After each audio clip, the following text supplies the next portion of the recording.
Hello and नमस्ते दोस्तों। आज मैं फिर से आ गया हूँ एक नई स्टोरी लेकर के। आशा करता हूँ आप सभी को पसंद आएगी। So let's begin. एक बार की बात है, एक शिष्य अपने गुरु का बहुत ही आदर सम्मान किया करता था।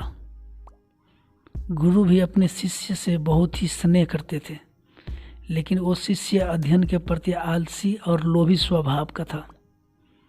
सदा परिश्रम से दूर भागने की कोशिश करता था तथा आज के काम को कल के लिए छोड़ दिया करता था।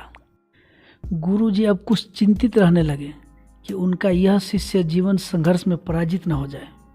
आलस्य में व्यक्ति को आक्रमण बनाने की पूरी समर्थ होती है। ऐसा व्यक्ति बिना परिश्रम के ही फल पाना चाहते हैं। यह शीघ्र कोई निर्णय नहीं ले सकते। यदि निर्णय ले भी ले तो वो कार्य शीघ्र संपन्न नहीं कर सकते। इन्हीं समस्याओं के कारण गुरुजी बहुत ही चिंतित थे। फिर गुरुजी ने मन ही अपने शिष्य का कल्याण के लिए एक योजना बना ली।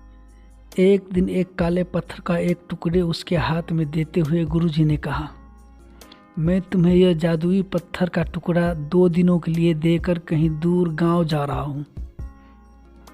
जिस भी लोहे की वस्तु को तुम इसे स्पर्श करोगे वह स्वर्ण में परिवर्तित हो जाएगी।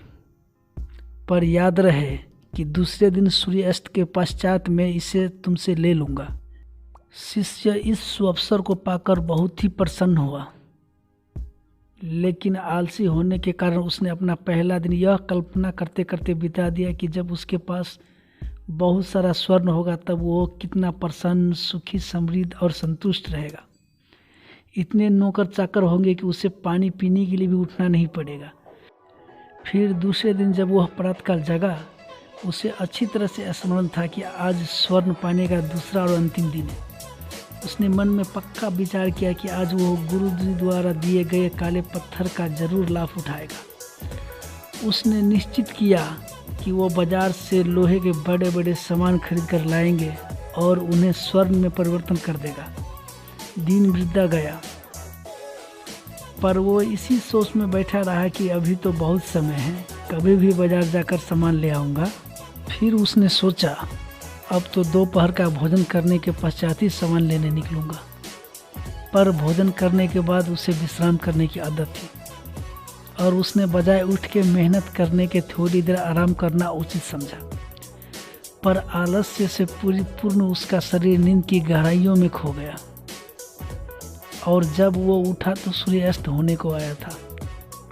अब वो जल्दी जल्दी बाजार की तरफ भागने लगा, पर रास्ते में ही उससे गुरुजी मिल गए। उनको देखते ही वो उनके चरणों में गिरकर उससे जादुई पत्थर का एक दिन और अपने पास रखने के लिए याचना करने लगे, लेकिन गुरुजी नहीं माने और उस शिष्य का धनी होने का सपना चूर चूर हो गया। पर इस घटना की वजह से शिष्य को एक बहुत ही बड़ी सीख मिली। उसने अपने आलस्य पर पछतावा होने लगा। वो समझ गया कि आलस्य उसके जीवन के लिए एक अभिशाप है और उसने प्रण किया कि अब वो कभी भी कोई भी काम से जी नहीं चुराएगा और एक कर्मठ, सजग और सक्रिय व्यक्ति बनकर दिखाएगा। मित्रों, जीवन में हर किसी को एक से बढ़कर एक अवसर मिलते हैं, पर कई लोग इन्हें बस अपने आलस्य के कारण गंवा देते हैं। इसलिए मैं यही कहना चाहता हूँ कि यदि आप सफल, सुखी, भाग्यवानी, धनी अथवा महान बनना चाहते हैं तो आलस्य को त्याग कर अपने अंदर विवेक, कष्ट साध्य, श्रम और सत्य, जागरूकता जैसे गुणों को विकसित कीजिए। और जब कभी आपके मन में किसी आवश्यकता काम को टालने का विचार आए तो स्वयं से एक प्रश्न कीजिए, आज ही क्यों नहीं। हमें सहयोग करने के लिए आप सभी का बहुत बहुत धन्यवाद। अगर कहानी अच्छी लगी हो तो लाइक, कमेंट, शेयर, सब्सक्राइब और बेल आइकन प्रेस करके ऑल पे क्लिक अवश्य करें।